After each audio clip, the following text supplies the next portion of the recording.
Who would win in a head-to-head match? The best top half championship 11 or the best bottom half championship 11? Let's find out.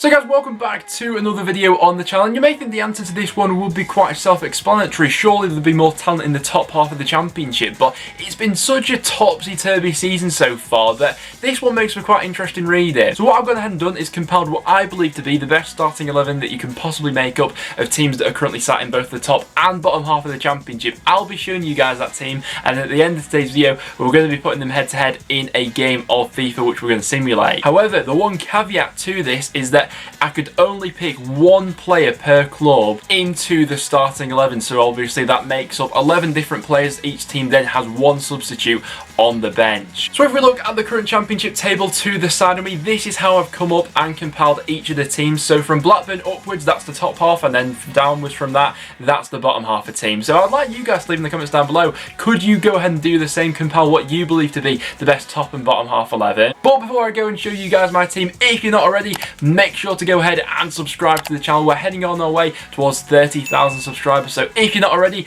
make sure to hit that button down below, and please do leave a like on today's video. If we could hit 250 likes, that would be massively appreciated. But without any further ado, let's make these teams. So we'll start out with the bottom half 11. So starting out in goal for the bottom half team, I've gone for Derby County's David Marshall. Not only has he been one of Derby's few sort of standout players so far this season, also a hero for Scotland. He's going to be the first player coming into my side as the goalkeeper. In the right back, I've gone for Birmingham's Maxime Collin. Now this bottom half team was pretty tough to compile because obviously different teams have got different strengths in different areas, and the way I ended up configuring this one, Maxime Collin was my best bet in at right back. Coming in as my first centre half, we're going to have Sheffield Wednesday's Dominic Iorfa. So far this season, in the 6 appearances that he's made for Wednesday, they've kept 4 clean sheets with him, so they're obviously much more stable at the back with Dominic Iorfa in there. And since his arrival at Hillsborough, actually, he's developed into a really good championship centre half. In alongside him, we're going to have Preston North End's Ben Davies, and I think that those two will complement each other quite well. Obviously, Ben Davies, for me at least, one of the best sort of ball-playing centre halves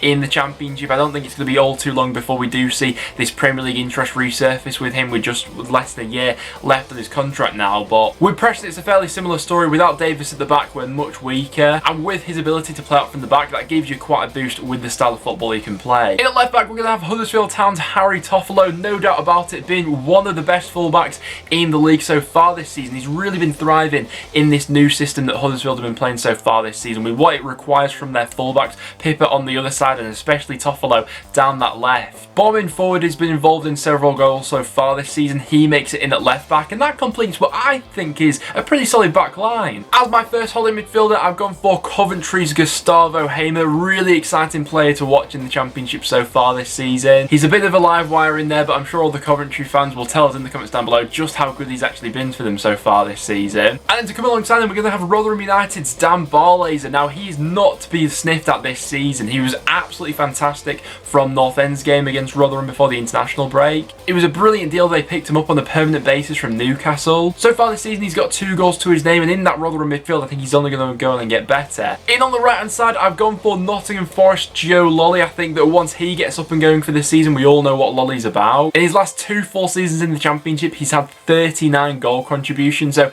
no doubt in his ability there. He gives us something off that right hand side. As that number 10, I've then gone for Harry Wilson. This is a position that he's played quite a bit actually for Cardiff so far this season. We're more accustomed to maybe seeing him on the right hand side, but so far Neil Harris has deployed him in that number 10 role. And with some of the other players that we're going to be putting around him, Harry Wilson very much seems like he's going to be like the sort of main man of this team. In off the left, we're then going to have QPR's Bright Asai Samuel, one of the best dribblers in the league, no doubt one of the fastest players in the league. Those 3 players there playing off the striker, Asai Samuel, Harry Wilson and Joe Lolly, they'd have an absolute field day. And then to tip off this team, coming in as a striker, I've gone for Barnsley's Corley Woodrow. So far this season for Barnsley, in 7 appearances, has 4 goal contributions with 3 goals and an assist. Last season for them was absolutely their main man going forward with 14 goals. With that sort of creativity in and around him, I think he'd score for fun. And then on the bench to come in as our impact sub, we are going to have Wickham's Akin Fenwa. He seems to have changed around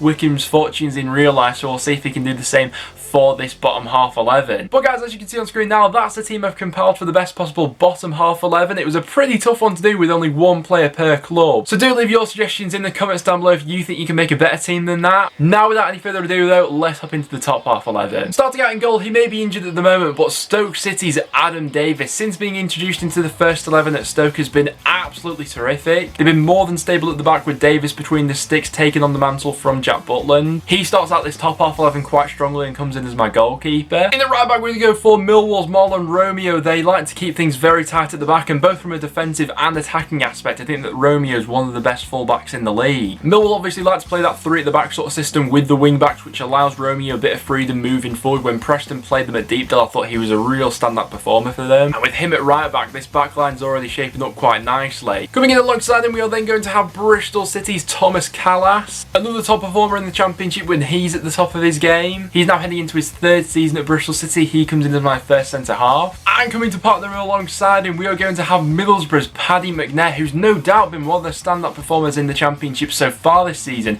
Middlesbrough have had quite a ridiculous defensive record so far, so I just had to include one of their defenders. And none for me have been more so impressive than Paddy McNair, who's been absolutely brilliant at the back for them so far this season. Not also just from a defensive standpoint, but for taking set pieces as well. And then to finish off the back line, we're going to go for Swansea City's Jake Bidwell. If we're talking about creativity from a fullback so far this season, Bidwell's right up there with a goal and 4 assists to his name already. I think he's got to be in the conversation for one of the most improved players so far this season. Bidwell gets into this team no doubt. In on the right hand side, we're then going to have Norwich City's Emi Buendia. One of the silkiest players to watch at this level. Buendia is just an absolute magician on the ball. He comes in on this right hand side of this 4-4-2 formation that I've gone for. Marshalling the midfield, we're going to have Watford's Etienne Capoue. He's going to make this team tick along quite nicely, and there's no getting past him really, is there? And as this team is pretty attacking in some other areas, to balance it out in midfield alongside Capoue, I've gone for Reading's Rinomota. Reading can boast quite a few academy players that have made their way into the starting 11 for them so far this season, but Rinomota been fantastic for them. He's got a brilliant engine on him, and how good he's been in midfield is obviously a testament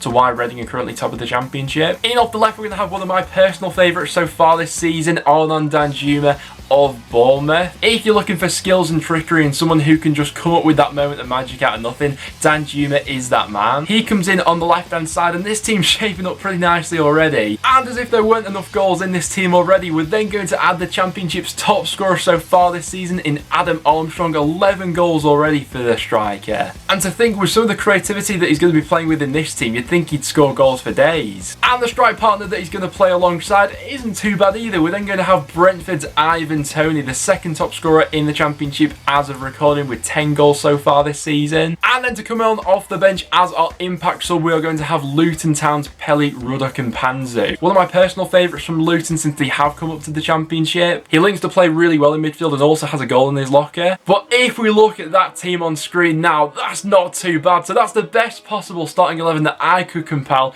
made up of players only playing for teams currently in the top half of the Championship, but obviously with that caveat of only one player per club. So do let me know in the comments down below, do you think you could make a better starting 11 than I have here, both for the bottom half and top half 11? Let's now put these two sides to the test though, and let's simulate a game of FIFA with them each. So as we head into this head-to-head between the two sides, basically the best way I thought I configure it was Derby will be representing the bottom half 11 as they're currently sat at the bottom of the Championship, and then Reading will be representing the top half 11 as they're currently sat top of the league. So basically I made all the transfers into each side, and it was Reading who did start out as the better of the two teams in this one. So the top half 11 taking the lead with a lovely finish there from Ivan Toney, and they continued this dominance in the first half. It was a nice bit of interplay here into Emi Buendia, who makes it 2-0 to the top half 11. And heading into the second half, it was that domination which was continued. Adam Armstrong slipped through on goal and with a lovely finish to make it 3-0 to the top half 11. And at this point it looks like there's no way back in it for the bottom half 11, but they have a free kick on the edge of the box here. It's a little bit of a scuff one as it's deflected back into them, but it falls to Asai Samuel on the edge,